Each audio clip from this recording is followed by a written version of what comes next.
1 বছর পূর্তি উপলক্ষে রাজপথে আছে ঝিনাইদহ যুবদলের সাধারণ সম্পাদক আমাদের পিন্টু ভাইয়ের কাছে জিজ্ঞেস করবো আজ কত লোক হয়েছিল এবং আজকের আয়োজনে তারা কি কি রেখেছে। পিন্টু ভাই আসসালামু আলাইকুম, যদি বলতেন। সম্মানিত উপস্থিতি, আপনারা জানেন জুন জুলাইয়ের এই আন্দোলনে ফ্যাসিবাদী আন্দোলনের 1 বছর পূর্তি উপলক্ষে বাংলাদেশ জাতীয়তাবাদী দল এবং তার সকল অঙ্গ সংগঠনের উদ্যোগে কেন্দ্রীয় নির্বাহী কমিটির নির্দেশে ঝিনাইদহ জেলা বিএনপির বিপ্লবী সভাপতি অ্যাডভোকেট এম এ মজিদ, সাধারণ সম্পাদক জাহিদুজ্জামান মোনার নেতৃত্বে সমস্ত অঙ্গ সংগঠনের উদ্যোগে ইতিমধ্যে আমরা বর্ণাঢ্য র্যালি ইতিমধ্যে সমাপ্ত করেছি। আজকে আপনারা লক্ষ্য করেছেন যে এই বর্ণাঢ্য র্যালিতে প্রায় 40 থেকে 50 হাজার লোক আজকের এই বর্ণাঢ্য র্যালিতে উপস্থিত হয়েছে, যা আমরা মনে করি ঝিনাইদহর বাস্তবতায় অতীত রেকর্ড সমস্ত কিছু ব্রেক করেছে। তো আপনারা জানেন যে এই আন্দোলনে, এই বৈষম্য বিরোধী আন্দোলনে বাংলাদেশের হাজার হাজার ছাত্র জনতা, বিশেষ করে তাদের নাম না বললেই নয়, বিশেষ করে জাতীয়তাবাদী দল এবং তার অঙ্গ দলে বিএনপির হাজার হাজার নেতাকর্মী ইতিমধ্যে আত্মহত্যা দিয়েছে এবং এদেরকে এই শেখ হাসিনা ঘসেটি বেগম এদেরকে জীবন নিয়েছে।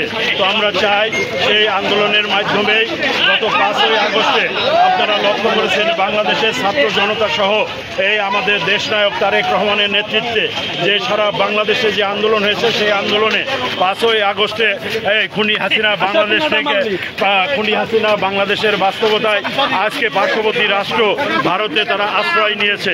তো আমরা চাই আজকে ফ্যাসিবাদী মুক্ত বাংলাদেশ আজকে হয়েছে বিধায় আজকে শুধু ঝিনাইদহর বাস্তবতা নয়, সারা বাংলাদেশে আজকে এইভাবেই একটি বর্ণাঢ্য র্যালি কিন্তু বাংলাদেশে অনুষ্ঠিত হচ্ছে। তো আপনাদের মাধ্যমে আমরা জানাতে চাই, আমরা ঝিনাইদহ জেলা বিএনপির বিপ্লবী সভাপতি অ্যাডভোকেট এম এ মজিদের নেতৃত্বে আমরা ঐক্যবদ্ধ। আমাদের প্রিয় নেতা, আগামী দিনের ভবিষ্যৎ, আগামী দিনের রাষ্ট্রনায়ক জননেতা তারেক রহমান যে কর্মসূচি দেবে, যে আন্দোলনের ডাক দেবে, জাতীয়তাবাদী যুবদল অন্তত ঝিনাইদহর রাজপথ বিগত দিনে 17 বছর এই ফ্যাসিবাদী আন্দোলনে যেমনইভাবে ছিল, এখনও বর্তমানেও আছে, আগামী দিনেও ইনশাল্লাহ থাকবে। তো আপনারা এবং আমাদের দেশনায়ক তারেক রহমান ইতিমধ্যে আহ্বান জানিয়েছে যে আগামী ফেব্রুয়ারির ভিতরেই জাতীয় সংসদ নির্বাচন অনুষ্ঠিত হতে হবে। এবং আপনারা গতকাল লক্ষ্য করেছেন যে এই ফ্যাসিবাদী আন্দোলনে বিশেষ করে তত্ত্বাবধায়ক সরকারের ডক্টর ইউনূস সাহেব ইতিমধ্যে ঘোষণা করেছে যে আগামী যে ফেব্রুয়ারি মাসেই জাতীয় সংসদ নির্বাচন অনুষ্ঠিত হবে।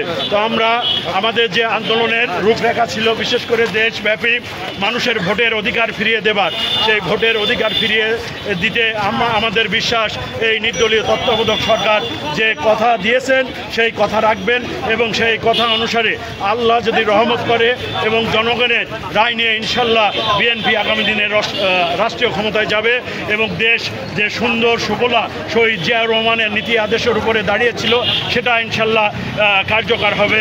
তা তো আপনাদের সবাইকে ধন্যবাদ। আসসালামু আলাইকুম।